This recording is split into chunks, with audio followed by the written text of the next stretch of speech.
Zimbardo ainda comenta que as atitudes, elas são analisadas, são vistas como predisposições duradouras e elas são aprendidas e não inatas. Ou seja, a pessoa aprende a ter aquele tipo de atitude, ela não nasce com aquela atitude incutida na sua personalidade. Então, embora as atitudes elas não sejam momentâneas, elas se formam com o tempo, elas são suscetíveis a mudanças. Então, se um tratador ele tem uma atitude negativa com um determinado animal, ou com todos os animais, uma orientação bem feita em que ele se convença de que realmente a atitude dele está incorreta, está errada e não está levando a um sucesso no trabalho dele, ele pode alterar isso, ele pode mudar essa atitude. Isso, claro, é importante quando se procura uma melhora na qualidade dessas interações, né, entre o ser humano e o animal. Porque é óbvio que o foco principal, nesse caso, tem que ser a mudança de atitude para com os animais. No caso em que a atitude ela não é uma atitude positiva. Asin e Fishbein, em 1980, eles desenvolveram a teoria da ação racional. Segundo essa teoria, a intenção de uma determinada pessoa por realizar um comportamento, ela vem da sua atitude em relação àquele comportamento e combinada a normas subjetivas, normas que ele segue desde algum tempo. Então, segundo essa teoria da ação racional, as atitudes elas estão sempre ligadas a crenças de que aquele comportamento que a pessoa está tendo leva a um determinado resultado e a avaliação desse resultado. Então, como regra geral, a pessoa tende a se comportar de uma forma favorável, segundo ela, né, dentro da atitude dela, do pensamento dela, a coisas e pessoas de que ela gosta. E o contrário também. Vai ter comportamentos desfavoráveis em relação a coisas e pessoas de que ela não gosta. Então, se uma pessoa, vamos usar o exemplo agora do animal, se uma pessoa ela tem um comportamento, ela não gosta de determinado animal, ou ela tem algum problema com um determinado animal, ou com uma determinada espécie, ou com um determinado grupo de animais, ela tende a ter atitudes desfavoráveis com relação a esses animais. Tá? Então, o que se teria que fazer nesse caso seria modificar essa atitude. Tá? Então, essa seria a teoria da ação racional de Asin e Fishbein. Novamente, Hemsworth e Coleman, eles propuseram também um modelo de retroalimentação para tentar explicar a influência da interação ser humano-animal na produtividade e no bem-estar dos animais. Então, segundo essa teoria, esse modelo de retroalimentação, as atitudes elas vão determinar comportamento que estão sob o controle volitivo da pessoa. O controle volitivo é o controle voluntário da pessoa, né? Que ela tem a vontade de ter aquele comportamento. Então, se o tratador ele tem atitudes negativas em relação a esses animais, segundo o modelo da retroalimentação, ele vai demonstrar essas atitudes através de comportamentos negativos. O que vai fazer com que esse manejo fique mais difícil, porque o animal, em função de uma interação negativa, ele vai se comportar de uma forma negativa, ele vai tentar fugir ou ele vai tentar agredir o tratador. E isso vai fazer com que ache um reforço dessa atitude original, fechando o círculo de retroalimentação. Ou seja, o tratador ele tem uma atitude negativa, isso leva a um comportamento dele negativo, isso vai fazer com que o animal tenha um comportamento também negativo, e aí ele vai piorar de novo mais ainda o seu comportamento. O comportamento dele vai ficar cada vez mais negativo. Esse é o modelo de retroalimentação. Ao contrário, no caso de um sistema de retroalimentação positivo, o que a gente falou anteriormente é o sistema de retroalimentação negativo, vai ocorrer se as atitudes e os comportamentos forem positivos, ou seja, a pessoa tem uma atitude positiva com relação ao animal, vai desenvolver comportamentos positivos em relação a esse animal, e esse animal vai manter comportamentos positivos em relação àquela pessoa, tornando o manejo e o bem-estar de ambos melhor. Tá?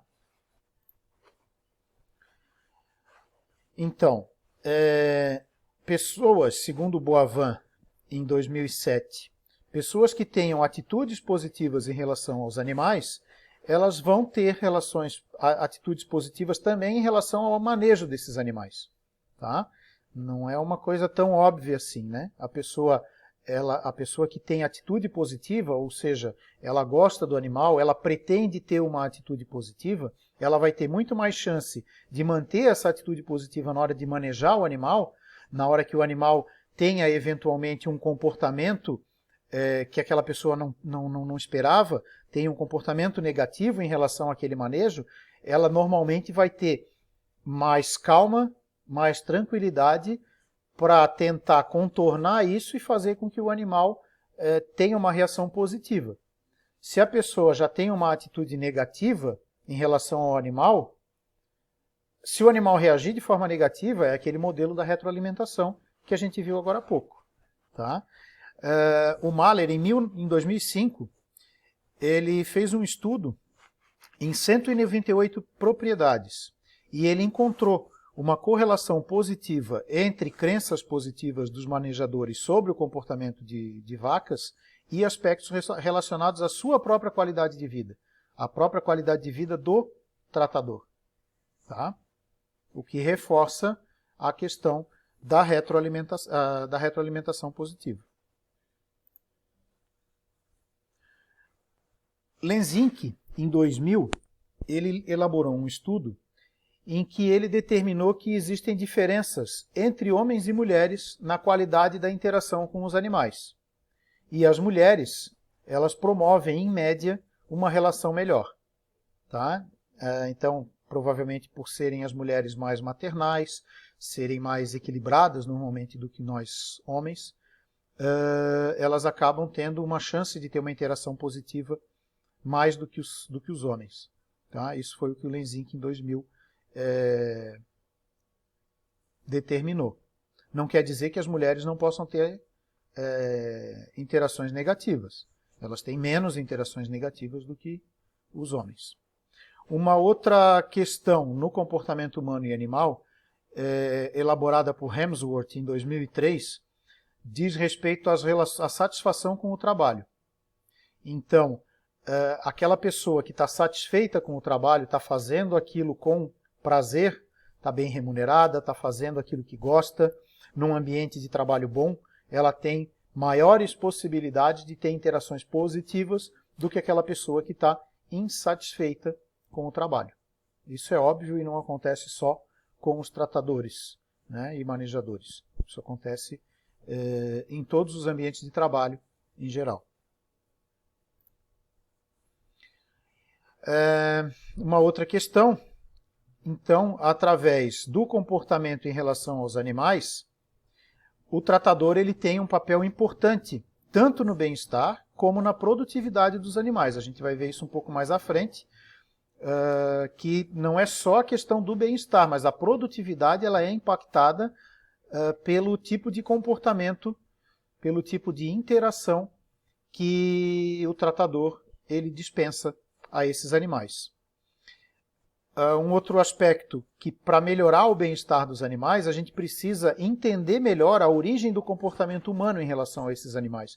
Para que a gente possa fazer a correção desse comportamento negativo, a gente precisa saber, precisa ir a fundo e compreender qual é a origem desse comportamento desse ser humano. O que leva essa pessoa a ter esse comportamento negativo. Tá? Então, a gente precisa olhar o lado psicológico, as atitudes em relação a outras coisas, a outros indivíduos, inclusive colegas de profissão ou com a família, né? Os traços de personalidade desse tratador, para que se possa entender o porquê daquele comportamento, negativo nesse caso, né? E tentar corrigir isso, para melhorar a capacidade desse indivíduo de interagir positivamente com esses animais, melhorando o bem-estar desses animais. Novamente, Hemsworth e Coleman, tá?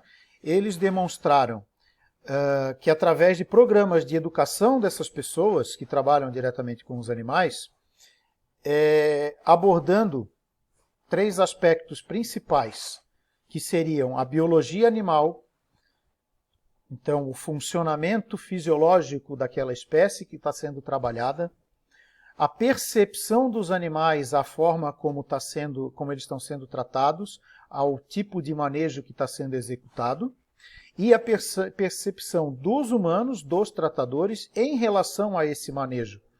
De eles entenderem o porquê que o manejo deve ser realizado daquela forma.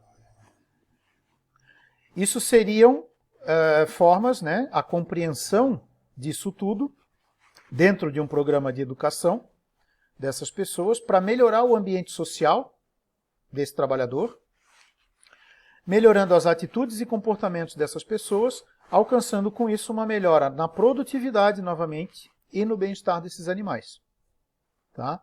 Então, esses programas de educação dessas pessoas, eles são importantes, eles têm que ser frequentes, constantes, para que esses animais que estão sob o jugo dessas pessoas, eles tenham a melhor interação possível, elevando o bem-estar e, consequentemente, elevando a produtividade, que no fim é a intenção final de quem está trabalhando com esses animais, né?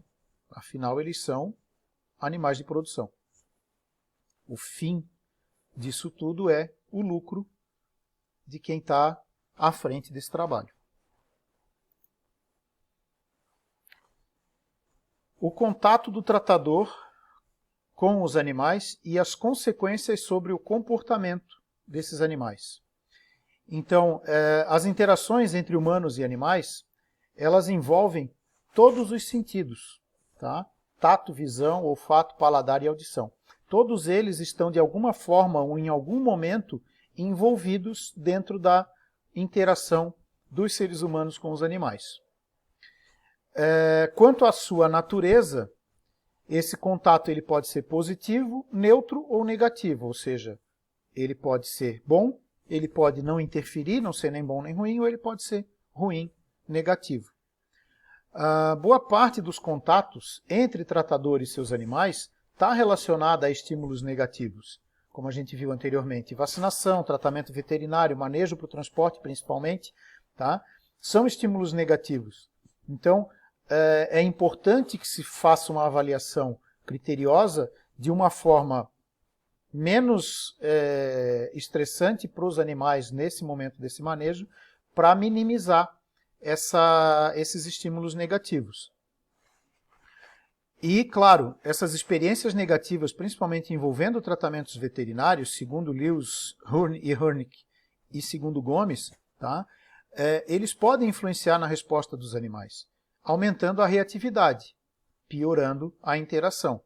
Então, é importante que esses tratamentos veterinários eles sejam dirigidos e sejam conduzidos de uma forma a minimizar os efeitos negativos. Então, muita calma, sem fazer barulhos, sem grito, sem tapa, sem agressão. Isso faz com que essa interação ela seja o mais positiva possível.